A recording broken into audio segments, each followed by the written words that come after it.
बिस्मिल्लाहिर्रहमानिर्रहीम। अस्सलाम वालेकुम स्टूडेंट्स। आज हम एक्सरसाइज नंबर 3.7 का क्वेश्चन नंबर 4 सॉल्व करेंगे।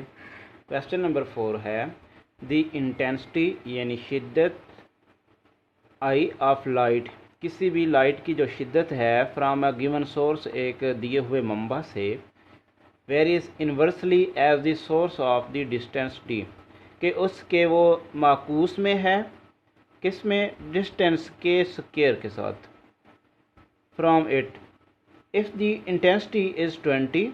कह रहा है कि अगर रोशनी की शिद्दत जो है वो 20 हो, कैंडल पावर इसका unit at a distance of 12 feet, तो उस वक्त जो फासला होता है वो 20 फीट होता है। तो हमने फाइंड करना है find the intensity at the point 8 feet. जब फासला 8 फुट हो तो उस वक्त उसकी शिद्दत हमने फाइंड करना है।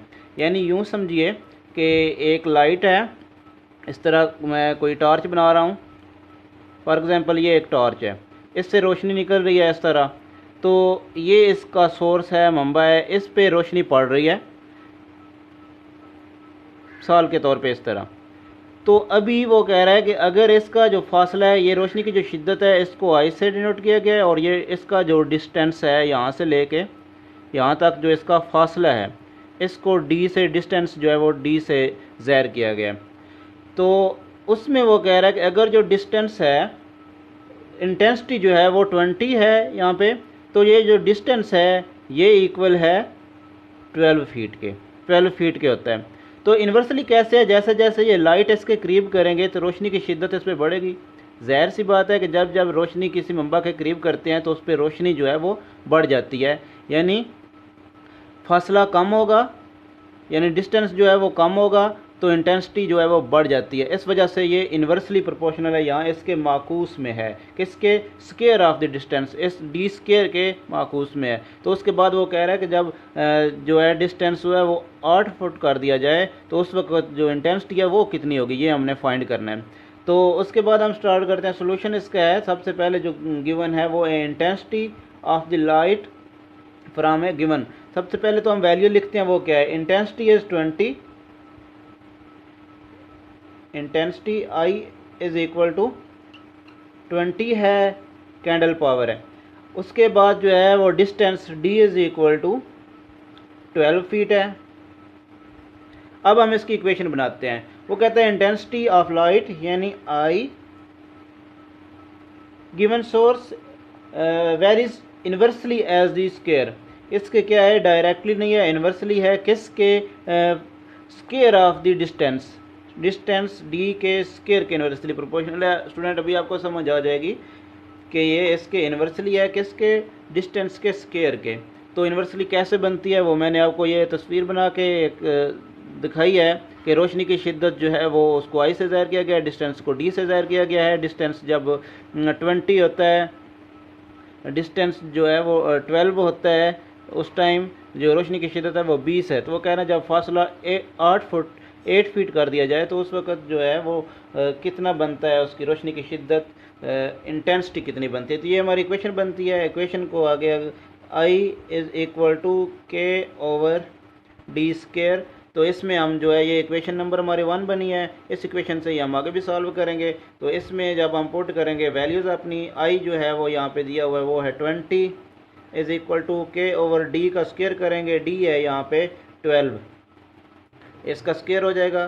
तो यहाँ पे 20 इज़ इक्वल टू के ओवर इसका स्क्वायर करेंगे तो 144 हो जाएगा। तो आगे जो है 144 इधर आके मल्टीप्लाई हो जाएगा, यहाँ पे 144 इज़ इक्वल टू के। जब इसको मल्टीप्लाई करेंगे तो ये के इक्वल क्या बन जाएगा, इसको मल्टीप्लाई करेंगे 288 0 बन जाता है, ये के की वैल्यू आ जाती है हमारे पास।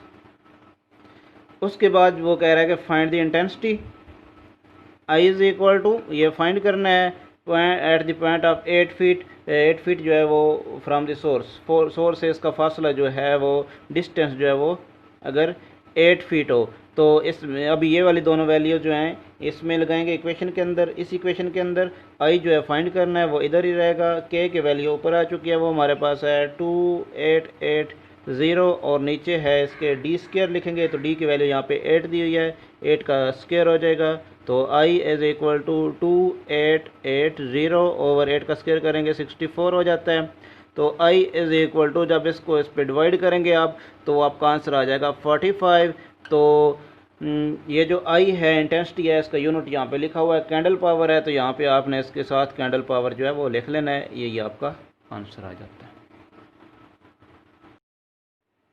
जी स्टूडेंट, क्वेश्चन नंबर जो 5 है इस एक्सरसाइज का, वो है the pressure P in a body of A fluid, यानी किसी जिस्म में माया का जो प्रेशर है P वेरीज डायरेक्टली रास्त में है एज द डेप्थ D। तो हम इसका साथ साथ सोल्यूशन जो है वो शुरू करते हैं। तो सोल्यूशन में हम क्या लिखते हैं कि प्रेशर P जो है वो डायरेक्टली प्रोपोर्शनल है, रास्त में है डेप्थ D के। तो अब हमने वैल्यूज़ देखनी है कि इसमें वैल्यूज़ क्या आती हैं। पहले तो हम इक्वेशन बना लेते हैं। तो P इज़ इक्वल टू के डी बन जाएगा, ये हमारी इक्वेशन बन गई है। इस इक्वेशन से हम सॉल्व करेंगे। अब देखना है कि पी और डी की वैल्यू क्या है। पी फॉर प्रेशर होगा, डी फॉर इसकी गहराई डेप्थ होगा।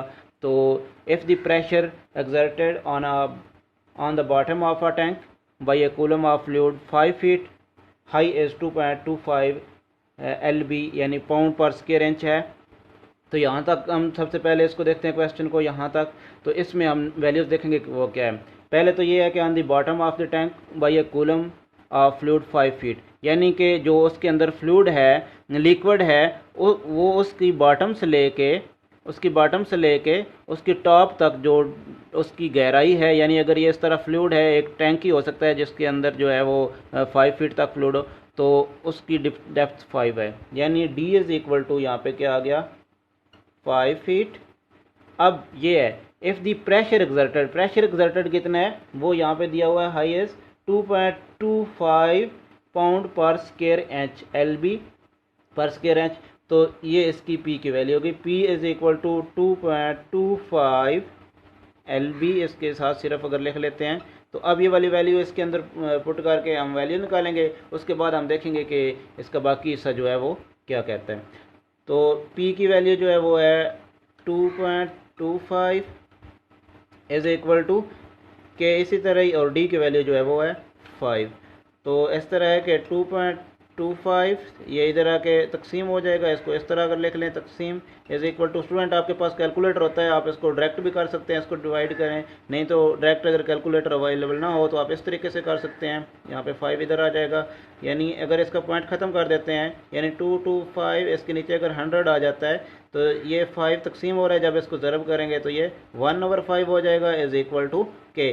तो अगर 5 पे इसको डिवाइड करते हैं हम तो 5 4 टाइम 20 और 5 टाइम 25, तो अभी ये ऊपर सिर्फ 45 आ गया, नीचे 100 है, तो इसका मतलब इसका 100 का पॉइंट लगेगा 4 से पहले, ये आ जाएगा 0.45 इज इक्वल टू के की वैल्यू हमारे पास 0.45 आ गई है। अब जो अगला प्रोसेस है इसका, हाउ डीप मस्ट, ये जब हाउ डीप का मतलब है यहाँ पे मस्ट बी दी फ्लूइड के इसकी गहराई फाइंड करनी है, यानी डी इज इक्वल टू हमने फाइंड करना है। तो exact A pressure of 9 LB, यहाँ पे जो प्रेशर दिया हुआ है वो दिया हुआ है 9 LB। अभी ये वाली वैल्यू इस इक्वेशन के अंदर पुट करेंगे तो वो P की वैल्यू है वो 9 है इज इक्वल टू K की वैल्यू यहाँ पे आ गई है वो है 0.45। तो साथ इसके है D है, तो D यहाँ पे फाइंड करना है, वो इसी तरह ही आ जाएगा। अब हम इसको करते हैं कि ऐसे कि 9 ये इधर आके तकसीम हो जाएगा, यानी डिवाइड हो जाएगा, इस पे D के साथ मल्टीप्लाई हो रहा था तो इसको लिख लेते हैं 0.45, इधर D रह गया। अगर इसको सीधा करके लिख लें, D को इधर कर लें, D इज़ इक्वल टू 9, जब इसको 9 डिवाइडेड बाई 45/100, कैलकुलेटर से डायरेक्ट भी कर लें आप student, D is equal to 9, जब इसको मल्टीप्लाई करेंगे तो ये 100/45 बन जाता है।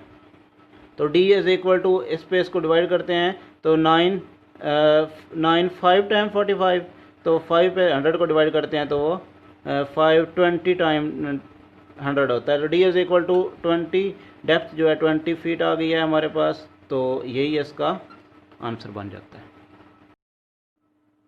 जी। क्वेश्चन नंबर जो 6 है वो हमारा है, labour cost C varies jointly as the number of workers and the average number of days D।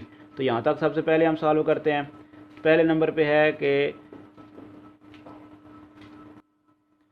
तो इसमें से हम फाइंड करते हैं, सॉल्यूशन इसका साथ साथ करते हैं कि एक तो ये है कि लेबर कास्ट जो है उसको सी से, यानी मजदूरी खर्चा जो है वो सी से ज़ाहिर करेंगे, और वर्कर्स जो हैं तादाद कितनी है, नंबर ऑफ़ वर्कर्स जो हैं वो उसको एन से, उनकी तादाद को एन से, और एवरेज नंबर ऑफ़ डेज़ और जो दिनों की तादाद है उसको डी से ज़ाहिर करेंगे।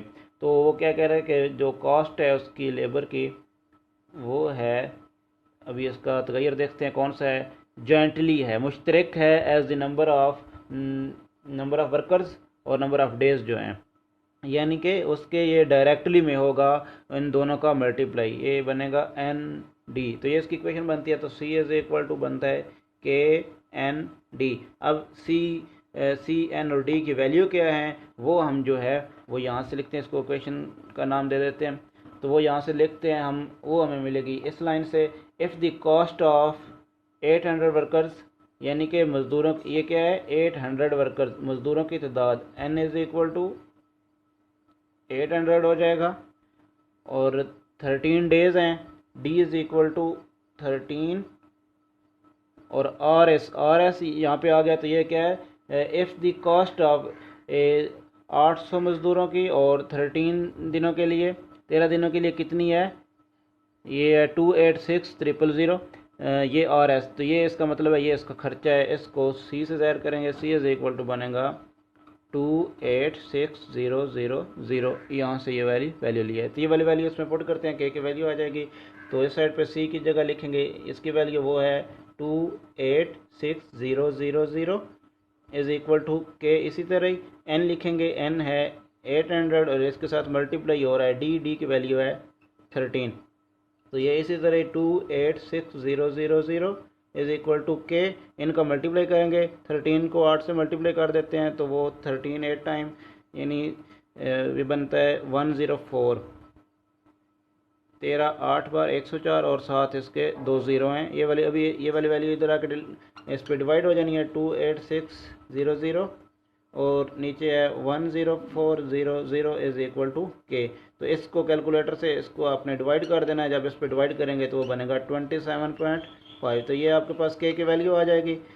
उसके बाद अभी हमने फाइंड क्या करना है, then find the labour cost of, यानी हमने फाइंड करना है कॉस्ट, लेबर कॉस्ट फाइंड करना है। सी इज़ इक्वल टू हमने फाइंड करना है 600 वर्कर्स, यानी मज़दूरों की तादाद एन वो कितनी है इस दफ़ा 600 है, for 18 days, D is equal to 18 आ गया है। तो यही हमारी इक्वेशन, उसको दोबारा से यहाँ पे अगर मैं लिखता हूँ सी इज़ इक्वल टू के एन डी, तो सी फाइंड करना इधर ही रहेगा, के की वैल्यू लिखते हैं वो है 27.5 और इसके साथ मल्टीप्लाई हो जाएगा एन जो है वो है 600 और इसके साथ फिर मल्टीप्लाई हो रहा है डी की वैल्यू है वो है 18। तो इन सब को आपने मल्टीप्लाई कर देना है, कैलकुलेटर से इनको मैंने मल्टीप्लाई किया है तो मेरे पास आंसर आया है 29700। तो ये हमारे पास सी की वैल्यू आ जाती है कॉस्ट, और साथ इसका यूनिट भी लिखते हैं कि ये जो है ये आर एस में है, तो ये भी साथ हम मेंशन करेंगे। अल्लाह हाफिज़।